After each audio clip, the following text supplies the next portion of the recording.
आज की ताजा खबरों के अपडेट में बात करेंगे देश भर की तमाम बड़ी और काम की खबरों की, साथ ही भारत सरकार की ओर से लिए गए कुछ महत्वपूर्ण फैसलों और जारी किए गए कुछ नए नियमों की। इसके अलावा व्हाट्सएप चलाने वाले लोगों के लिए आज एक जरूरी खबर है। इसके अलावा आरबीआई ने इस बैंक पर 3 महीने लगाया है प्रतिबंध। 3 महीने तक कोई भी लेन देन नहीं कर पाएगा ये बैंक। आखिर क्या है पूरी खबर बताएंगे आपको इस अपडेट में। साथ ही इस राज्य की सरकार ने शराब की होम डिलीवरी को दी है मंजूरी, कल से शुरू होगी डिलीवरी। आखिर क्या है पूरी खबर बताएंगे आपको इस अपडेट में। साथ ही कोरोना कर्फ्यू और लॉकडाउन को लेकर भी कुछ बड़ी खबरें निकल कर आ रही है, बताएंगे आपको एक एक करके इस अपडेट में। साथ ही आज की तमाम बड़ी और काम की खबरों की बात करेंगे इस अपडेट में। तो है आज की पहली बड़ी खबर की, तो भारत की मदद के लिए यूके से उड़ा है दुनिया का सबसे बड़ा विमान। ला रहा है 3 ऑक्सीजन जनरेटर और 1000 वेंटिलेटर। कोरोना वायरस महामारी के मुकाबले के लिए दुनिया के कई देश भारत की मदद के लिए आगे आए हैं। इस कड़ी में उत्तरी आयरलैंड के बेलफास्ट से 3 यहाँ पर 18 टन के ऑक्सीजन जनरेटर और 1000 वेंटिलेटर के साथ दुनिया का सबसे बड़ा मालवाहक विमान ने भारत के लिए उड़ान भर दी है। इसकी जानकारी खुद ब्रिटिश सरकार यानी यूके सरकार ने दी है। वही बताया जा रहा है कि कोरोना संकट से जूझ रहे भारत में इंडियन रेड क्रॉस की मदद से यूके से आए इस आपूर्ति को अस्पताल में पहुंचाया जाएगा। 3 ऑक्सीजन जनरेटर में से प्रत्येक यहाँ पर जो जनरेटर है वो प्रत्येक यहाँ पर मिनट में 500 लीटर से ज़्यादा ऑक्सीजन उत्पादन कर सकता है। इस समय 50 लोगों के उपयोग के लिए ये पर्याप्त है। चलिए बात करते हैं अगली खबर की, तो एलआईसी के ग्राहकों के लिए जरूरी खबर। एलआईसी करने जा रहा है बड़ा बदलाव, कल से लागू होंगे नए नियम। सार्वजनिक क्षेत्र की सबसे बड़ी बीमा कंपनी भारतीय जीवन बीमा निगम यानी एलआईसी में बड़ा बदलाव होने जा रहा है। ये बदलाव कल से लागू हो जाएगा। वही एलआईसी ने कहा है कि 10 मई से उसके सभी कार्यालयों में सप्ताह में 5 दिन का काम यहाँ पर होगा, यानी 5 डे वर्किंग यहाँ पर सिस्टम लागू हो जाएगा। वही बीमा कंपनी ने शनिवार को अवकाश का दिन घोषित यहाँ पर किया है। कंपनी ने एक सार्वजनिक नोटिस में कहा है कि 15 अप्रैल 2021 को एक अधिसूचना यहाँ पर भारत सरकार की ओर से जारी की गई है। वही अधिसूचना में भारत सरकार ने भारतीय जीवन बीमा निगम के लिए प्रत्येक शनिवार को सार्वजनिक अवकाश घोषित किया है। वे एलआईसी ने अपने एक आधिकारिक नोटिस जारी करके ये सूचना एलआईसी ने दी है। वही नए वर्क कल्चर की बात करें तो 10 मई से एलआईसी के ऑफिस 5 दिन यानी सोमवार से शुक्रवार सुबह 10 बजे से शाम 5:30 बजे तक ही खुलेंगे। वही एलआईसी अपने कस्टमर को ऑनलाइन सुविधा भी यहाँ पर उपलब्ध करवाता है। इसकी आधिकारिक वेबसाइट LICindia.in है। इस पर आप सारा काम ऑनलाइन कर सकते हैं। इसके अलावा कोरोना संकट के बीच अपने ग्राहकों की असुविधाओं को ध्यान में रखते हुए एलआईसी ने दावे के निपटान से जुड़ी शर्तों में भी कुछ यहाँ पर डील देने का ऐलान किया है। इसके अलावा यहाँ पर एलआईसी के कर्मचारियों का जल्द ही वेतन बढ़ेगा, यानी इनका जल्दी वेतन यहाँ पर बढ़कर मिलेगा। वही वित्त मंत्रालय के वित्त विभाग ने वेतन संशोधन के बिल को भी मंजूरी दे दी है। 1 लाख से ज़्यादा एलआईसी कर्मचारियों को वेज रिविजन बिल से फायदा होगा। सूत्रों के अनुसार वेतन बिल में बढ़ोतरी 16% तक बताई जा रही है। रिपोर्ट में कहा है कि महंगाई भत्ते यानी डीए के 100% बेहतर होने के बाद 15% लोडिंग बढ़ोतरी यहाँ पर होगी। चलिए बात करते हैं अगली खबर की, तो हिमाचल सरकार का बड़ा फैसला। 10 मई से कोरोना कर्फ्यू के नए नियम होंगे लागू। हिमाचल प्रदेश में कोविड-19 के मामलों की संख्या में बढ़ोतरी लगातार यहाँ पर देखने को मिल रही है। राज्य में मृत्यु दर भी लगातार तीव्रता से बढ़ रही है। इसी को देखते हुए राज्य सरकार ने प्रदेश में जारी कर्फ्यू के तहत 10 मई को सुबह 6 बजे से कुछ और सख्त पाबंदियां लगाने का निर्णय लिया है। ये निर्णय मुख्यमंत्री जयराम ठाकुर की अध्यक्षता में हुई एक उच्च बैठक में लिए गए हैं। बैठक के दौरान यहाँ पर निर्णय लिया गया कि प्रदेश में दैनिक जरूरतों और आवश्यक वस्तुओं की दुकानों के अतिरिक्त अन्य सभी दुकानों को बंद रखा जाएगा। वही दैनिक जरूरत और आवश्यक वस्तुओं की दुकानों को दिन में यहाँ पर 3 घंटे ही खोलने की इजाज़त होगी। इसका समय संबंधित उपयोक्ता द्वारा यहाँ पर निर्धारित किया जाएगा। वही बैठक में ये भी निर्णय लिया गया कि सार्वजनिक परिवहन आगामी आदेश तक बंद रहेगा। प्रदेश के अंदर वही निजी वाहनों को आपात स्थितियों में ही आवाजाही की स्वीकृति होगी।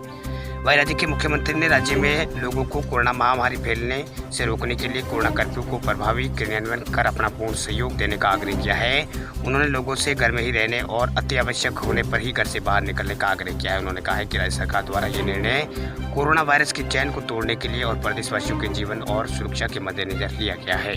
चलिए बात करते हैं अगली खबर की, तो व्हाट्सएप का बड़ा ऐलान। प्राइवेसी पॉलिसी नहीं मानने वाले यूजर्स नहीं उठा सकेंगे कई व्हाट्सएप के फीचर्स का फायदा।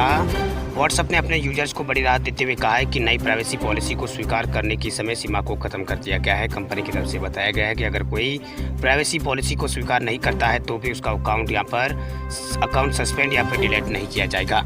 लेकिन इसका मतलब ये नहीं कि आप इन नियमों को एक्सेप्ट करने से बच जाएंगे। वही प्राइवेसी पॉलिसी को एक्सेप्ट करने के रिमाइंड अब आते रहेंगे। मीडिया रिपोर्ट के मुताबिक फेसबुक की स्वामित्व वाली कंपनी अब उन यूजर्स के अकाउंट की फैसिलिटीज़ और फीचर्स को सीमित कर देगी जो प्राइवेसी पॉलिसी को स्वीकार नहीं करेंगे। बात करते हैं अगली खबर की, तो national highway authority of India यानी NHAI ने दी है बड़ी राहत। ऑक्सीजन ले जा रहे टैंकर से नहीं ली जाएगी टोल फीस। भारत में कोविड-19 का भयावह कहर थमने का नाम नहीं ले रहा है। पिछले 3 दिनों से लगातार कोरोना के जो केस है वो 4 लाख से अधिक आ रहे हैं। वहीं भारतीय राष्ट्रीय राजमार्ग प्राधिकरण यानी NHAI यानी national highway authority of India ने शनिवार को कहा है कि पूरे देश में नेशनल हाईवे से मेडिकल ऑक्सीजन यानी LMO की ढुलाई करने वाले टैंकरों और कंटेनरों से यहाँ पर इनको टोल फीस से मुक्त यहाँ पर कर दिया गया है। एक बयान के मुताबिक कोविड-19 महामारी के दौरान देश में मेडिकल ऑक्सीजन की अभूतपूर्व मांग को ध्यान में रखते हुए ऑक्सीजन की ढुलाई करने वाले कंटेनर, एम्बुलेंस जैसे अन्य आपातकालीन वाहनों का यहाँ पर सभी को यहाँ पर आपातकालीन वाहन माना जाएगा और उन्हें 2 महीनों के लिए अगले आदेश तक ये छूट दी गई है। इनसे यहाँ पर टोल टैक्स नहीं वसूला जाएगा। चलिए बात करते हैं अगली खबर की, तो RBI का बड़ा फैसला, अब 3 महीने और बढ़ गया है इस बैंक पर प्रतिबंध। कोई भी लेन देन नहीं कर पाएगा ये बैंक। भारतीय रिजर्व बैंक ने कर्नाटक में स्थित मिलित कोऑपरेटिव बैंक पर लगे प्रतिबंधों को 8 अगस्त 2021 तक के लिए यानी 3 महीनों के लिए आगे बढ़ा दिया है। भारतीय रिजर्व बैंक के निर्देशक के अनुसार सहकारी बैंक RBI के पूर्व अनुमोदन के बिना किसी भी प्रकार का ऋण या इसे रिन्यू नहीं कर सकेगा। इसके साथ ही यह कोई भी निवेश नहीं करेगा, ना ही धनराशि उधार ले पाएगा, ना ही नए जमा की स्वीकृति ले पाएगा। इस बैंक पर यह प्रतिबंध यहाँ पर लगाया गया। आपको बता दें कि RBI बैंकों की वित्तीय स्थिति की निगरानी करता रहता है, जरूरत पड़ने पर कड़े कदम भी उठाता है। इसके पहले RBI ने फरवरी 2021 में यहाँ पर गुना कोऑपरेटिव बैंक को भी ऊपर यहाँ पर गुना का एक जो कोऑपरेटिव बैंक था उसके ऊपर भी प्रतिबंध लगाया था। इन प्रतिबंधों के मुताबिक बैंक के मैनेजमेंट रिजर्व बैंक की लिखित मंजूरी के बिना किसी भी तरह की गारंटी यहाँ पर ग्रांट नहीं दे सकता है। कोई भी नया लोन जारी नहीं कर सकता है, ना ही लोन को रिन्यू कर सकता है। इस बैंक के ग्राहक 50,000 रुपये से ज़्यादा नहीं निकाल सकेंगे। बात करते हैं अगली खबर की, तो कोरोना के बढ़ते मामलों की वजह से अमेजोन ने भारत में रद्द की है प्राइम डे सेल। भारत में कोविड-19 के मामलों में उछाल के कारण अमेजोन इंडिया ने भारत में अपनी एनुअल प्राइम डे सेल को स्थगित कर दिया है। देश में कोविड-19 की दूसरी लहर के कारण ये यहाँ पर अमेजोन की ओर से कदम उठाया गया है। वायरस ने 4 लाख से अधिक लोगों को संक्रमित पिछले 24 घंटों में किया है और हजारों लोगों की मौत हुई है। वही बढ़ते मामलों के कारण देश के अस्पतालों और यहाँ पर अस्पतालों में बेड और ऑक्सीजन के सिलेंडर की किल्लत है। इस बीच अमेजोन और गूगल सहित बड़ी तकनीकी कंपनियों ने मेडिकल यहाँ पर इक्विपमेंट और दूसरी मदद के लिए देश में अपना समर्थन यहाँ पर बढ़ाया है। वहीं मीडिया रिपोर्ट के अनुसार अमेजोन ने भारत और कनाडा में प्राइम डे सेल को स्थगित कर दिया है। कंपनी ने कहा है कि ये दोनों देशों में यहाँ पर अमेजोन सेल प्रोग्राम को रोका जा रहा है, लेकिन नई तारीखों की घोषणा फिलहाल नहीं की गई है। हर साल अमेजोन नए प्राइम ग्राहकों को आकर्षित करने के लिए 2 दिवसीय प्राइम डे सेल आयोजित करता है। सेल के दौरान अमेजोन अपने प्रोडक्ट पर छूट ऑफर करता है। इसमें स्मार्टफोन, लैपटॉप और दूसरे सामान शामिल है। वही कंपनी के नए प्राइम मेंबर्स को लेने के लिए ये सेल यहाँ पर ऑर्गेनाइज करती रहती है। वही सेल के दौरान प्राइम मेंबर्स वाले प्रोडक्ट पर विशेष छूट का लाभ उठा सकते हैं और 2 दिनों में से भी कम समय में अपना ऑर्डर रिसीव कर सकते हैं। हालांकि इस साल कई चीज़ें यहाँ पर अलग है, क्योंकि लगभग आधे देश में कोरोना वायरस के कारण लॉकडाउन है और ई-कॉमर्स प्लेटफॉर्म केवल ज़रूरी वस्तुओं की ही डिलीवर यहाँ पर कर रहे हैं। वही प्राइम डे सेल आमतौर पर जुलाई में होती है, लेकिन इस बार कोरोना वायरस महामारी के कारण तय डेट पर नहीं होगी।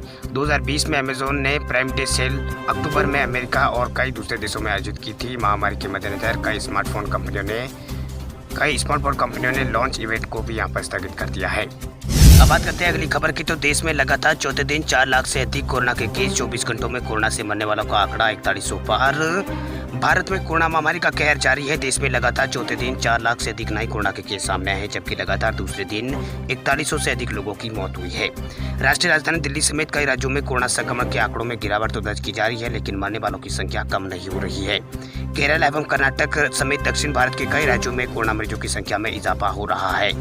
वहीं वर्ल्ड मीटर के अनुसार पिछले 24 घंटों के दौरान भारत में कोरोना के 4,09,300 से अधिक नए कोरोना के केस सामने आए हैं, जबकि कोरोना की चपेट में आए 4133 लोगों की पिछले 24 घंटों में मौत हुई है।